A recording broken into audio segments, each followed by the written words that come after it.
Assalamualaikum warahmatullahi wabarakatuh. Perkenalkan, nama saya M. Habib. Saya adalah mahasiswa Universitas Terbuka yang memiliki NIM 0509979798 UPBJJ Padang, domisili di Kota Solonto, produksi sistem informasi. Kali ini saya akan membahas seputar tentang tugas 1, algoritma dan pemrograman. Oke, kita lihat soalnya.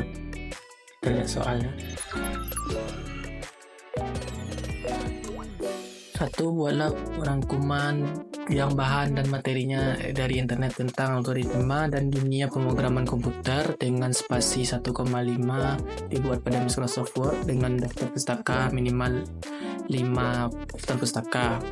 Oke, kita bahas 1, pengertian algoritma. Algoritma adalah urutan langkah-langkah logis dan sistematis yang digunakan untuk menyelesaikan suatu masalah.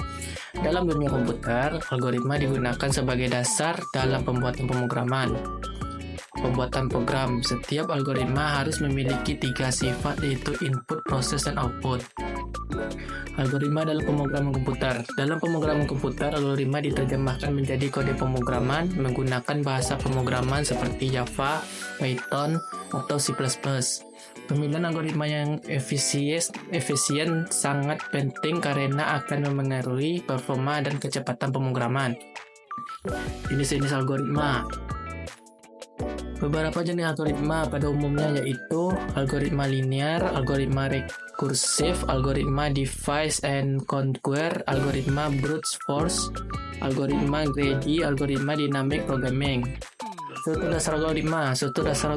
Penulis algoritma mencakup 1. Pseudokode, deskripsi logis yang mendekati bahasa pemrograman tetapi masih menggunakan bahasa manusia. 2. Flowchart, representasi grafis dari langkah-langkah algoritma. Pentingnya algoritma dalam dunia pemrograman. Algoritma adalah fondasi utama dalam pengembangan perangkat lunak dan sistem komputer. Dengan algoritma yang baik, pemrograman akan berjalan lebih efisien, lebih cepat, dan menghemat sumber daya manusia. Daftar pustaka: Orcel, Gosling, Joyce, Bastille, Gabe, and Brice, dan seterusnya. B. Sejarah Java dan perkembangan sampai saat ini. Sejarah singkat Java. Java dikembangkan oleh James Golding dan tim di Sun Microsystems pada awal tahun 1990-an dan dirilis pertama kali pada tahun 1995. Bahasa ini awalnya bernama Awk, kemudian berganti nama menjadi Java, yang terinspirasi dari kopi Java atau kopi khas Indonesia. 1. Prinsip utama Java. Java dirancang dengan prinsip WORA, Write Once, Run Anywhere, yang memungkinkan program Java dapat dijalankan di berbagai platform tanpa harus ditulis ulang. Perkembangan Java.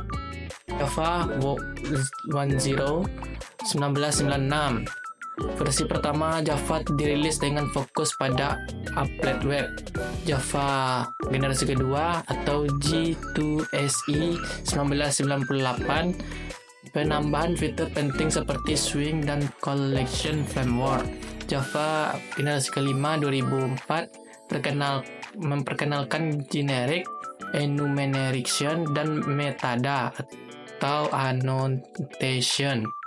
Java 8 2014, salah satu pembaruan besar dengan penambahan lambda expression dan stream API. Java 17 2021 versi LTS long term support terbaru yang stabil dan banyak digunakan hingga kini. Java generasi ke-21 atau Java 21 tahun 2023 merupakan versi LTS terbaru dengan peningkatan performa dan fitur seperti pattern matching dan record adjustment. Software terkenal yang digunakan Java. 1. Eclipse IDE merupakan salah satu Integrated Development Environment atau disingkat IDE paling populer yang ditulis menggunakan Java dan digunakan oleh banyak developer di seluruh dunia untuk mengembangkan aplikasi Java maupun non-Java. 2. Apache NetBeans merupakan IDE open source yang juga dikembangkan dengan Java. NetBeans mendukung pengembangan aplikasi desktop, web, dan enterprise. 3. Android apps. Meskipun Android kini menggunakan Kotlin sebagai bahasa utama, sebagian besar aplikasi Android lama masih dikembangkan dengan Java karena Android SDK awalnya berbasis Java. 4. Minecraft, salah satu game terpopuler di dunia ini, dikembangkan menggunakan Java dan dapat dijalankan di berbagai platform. Soal nomor 2, buatlah algoritma dalam bentuk flowchart dan pseudocode kasus berikut. Pada sebuah perubahan dengan 3 golongan karyawan, yaitu jika golongan A gaji 5 juta, jika golongan B gaji 6,5 juta rupiah, jika golongan C gaji 9.500.000. Jika karyawan tersebut lembur, maka mereka dibayarkan per jam dengan ketentuan sebagai berikut. Jika karyawan lembur 1 jam, maka gaji lemburnya 30% dari gaji pokok. Jika karyawan lembur 2 jam, maka gaji lemburnya 32% dari gaji pokok. Jika karyawan lembur 3 jam, maka gaji lemburnya 34% dari gaji pokok. Jika karyawan lembur 4 jam, maka gaji lemburnya 36% dari gaji pokok. Jika karyawan lebih atau sama 5 jam, maka gaji lemburnya 38% dari gaji pokok. Inputan pada flowchart dan pseudocode adalah golongan dan jam lembur. Output jumlah penghasilannya gaji golongan plus gaji lembur. Pertama kita lihat flowchartnya. Oke, kita lihat flowchartnya.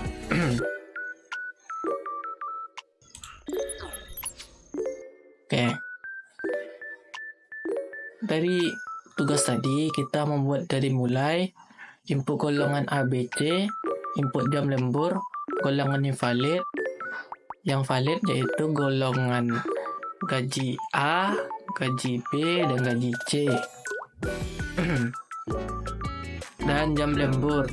Kita masukkan jam lembur. Jam lemburnya 30% dari gaji pokok, 30% dari gaji 32% dari gaji pokok.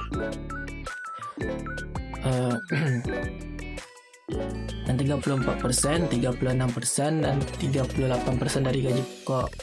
Total menjadi gaji pokok plus gaji lembur, cetak total gaji dan selesai.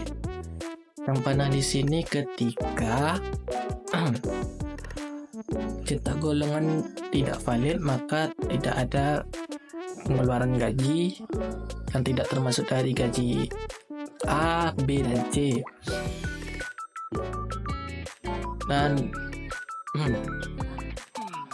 oke, lanjut dengan cetak pseudocode.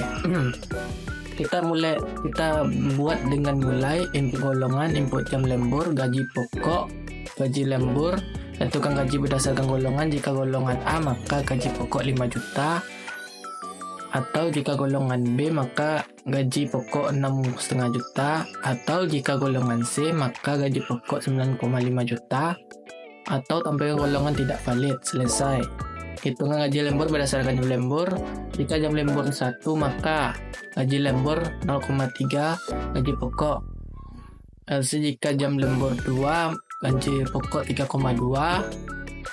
atau 3, 3,4, dan seterusnya. Dan kita jadikan total gaji plus gaji lembur, tampilkan total penghasilan, total gaji. Selesai. Oke, kode kita buat kode dalam script Java sudah saya buat dari tadi, dan kita lihat hasilnya.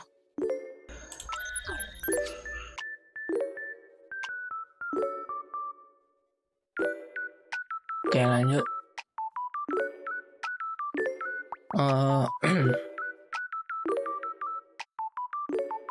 Kita masukkan import Java Until, public class, dan kita masukkan datanya yaitu gaji pokok dan gaji lembur, dan jadikan total gaji. Dan kita masukkan data golongan, masukkan jumlah jam lembur, golongan yaitu A sebesar 5 juta, golongan B sebesar 6,5 juta, golongan C sebesar 9,5 juta, dan sistem tidak keluar ketika golongan tidak sesuai dengan A dan B. C, dan menentukan gaji lembur berdasarkan jam lembur. Jam 1, misalnya jam lembur yang pertama gajinya ditambah 30,3, yang kedua 3,2, yang ketiga 3,4, yang keempat 3,6, dan yang kelima 3,8. Dan total gaji plus dan gaji lembur sistem dan dikeluarkan menjadi gaji pokok berapa untuk kelompok mana, gaji lembur berapa jam, dan totalnya akan ditotalkan oleh Visual Code dalam skrip Java. Mari kita jalankan.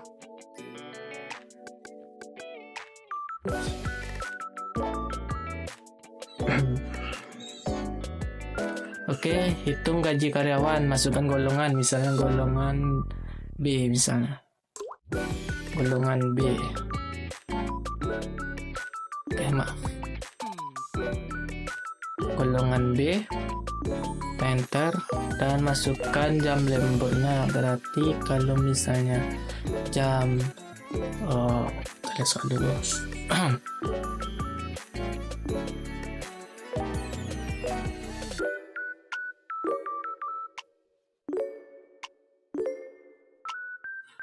Jika karyawan lembur dalam 1 jam, oke, 3 jam 2 sampai 5. Berarti misalnya kita masukkan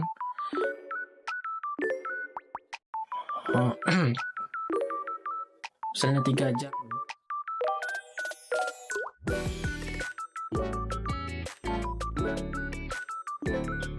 Maka akan keluar 8.710.000 rupiah. Dan kita coba lagi, kita jalankan lagi. Misalnya golongan A, misalnya dia dapat jam lembur 8, maka jadi total gajinya 6.900.000 rupiah. Dimana gaji pokok 5 juta golongan A, dan gaji lemburnya 1.900.000. Oke, kita kembali ke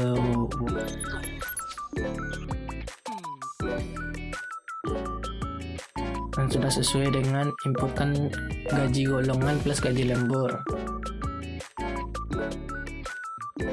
Oke, sudah saya buat screenshot hasilnya. Yang misalnya golongan C dapat gaji lembur 10 jam, maka gaji lemburnya 3.610.000 dengan gaji pokoknya 9.500.000, maka total gajinya 13.110.000 rupiah.